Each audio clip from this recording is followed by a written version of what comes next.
Role है। हाँ, light का भी प्रॉब्लम है, रात में लाइट उसी का बात कर रहा हूँ, ठीक है ना। अब समझ लीजिए अगर पावर नहीं है तो हमारा सारा सिस्टम फेल हो जाता है कि नहीं। हमारा जो लाइफ है उसी पे समझ लीजिए इस समय आधारित हो गया है। उसकी वजह से अगर फोन चार्ज ना हो तो समझ लीजिए खाना अच्छा नहीं लगेगा, है कि नहीं है। एक दूसरे से संपर्क टूट जाएगा। तो हम बात करते हैं इलेक्ट्रिकल सेफ्टी, इसमें हजार्ड क्या है और इसका प्रिकॉशंस क्या है ना। हमारी जो ह्यूमन बॉडी है ये जो है 80 से 90 वोल्ट तक करंट को सह सकता है। कितना? 80 से 90 वोल्ट तक करंट को क्या कर सकता है? सह सकता है। इससे ऊपर जाएगा तो समझ लीजिए हमको खतरा है। तो यहां पर हम जो काम कर रहे हैं, कितना वोल्ट है हमारे पास? 420। वेल्डिंग मशीन जो चल रहा है 420 वोल्ट पे चल रहा है। ग्राइंडिंग मशीन 220 वोल्ट पे चल रहा है। तो टोटल ये हमारे लिए क्या है? खतरा है। जितना ये हमारे जीवन में उपयोगी है उतना ही खतरनाक भी है ना।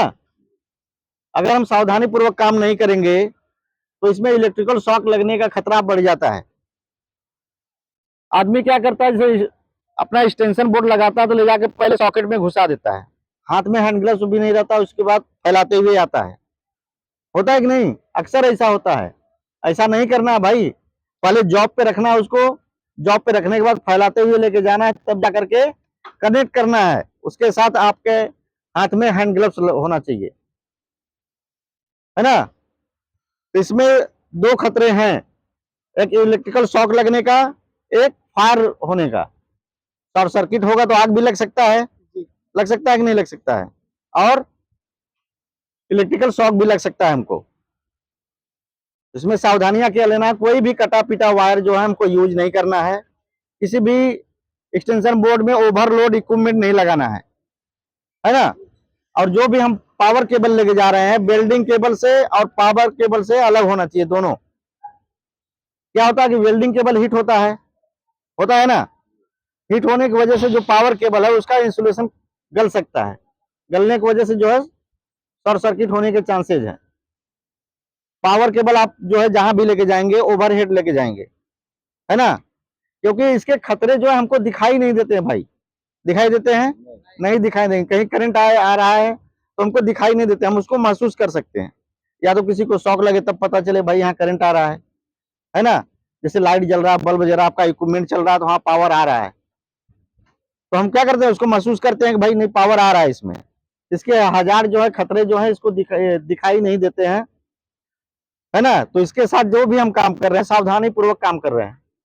अगर किसी को शॉक लग गया तो आप क्या करेंगे? क्या करेंगे आप? किसी को कुछ आइडिया है?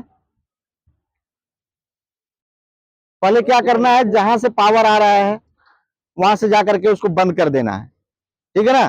कभी भी डायरेक्टली हाथ से नहीं छूना है आदमी को।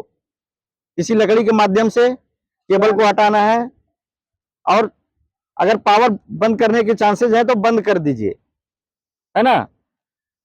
अगर नहीं चांसेस है तो किसी लकड़ी के माध्यम से उसको हटाना है, ठीक है ना। उसके बाद आदमी को जो है उठाकर किसी हवादार एरिया में लेके आना है। इमरजेंसी नंबर पे कॉल करना है, अपने सुपरवाइजर सेफ्टी पर्सन को बताना कि ऐसा हो गया है, ठीक है ना।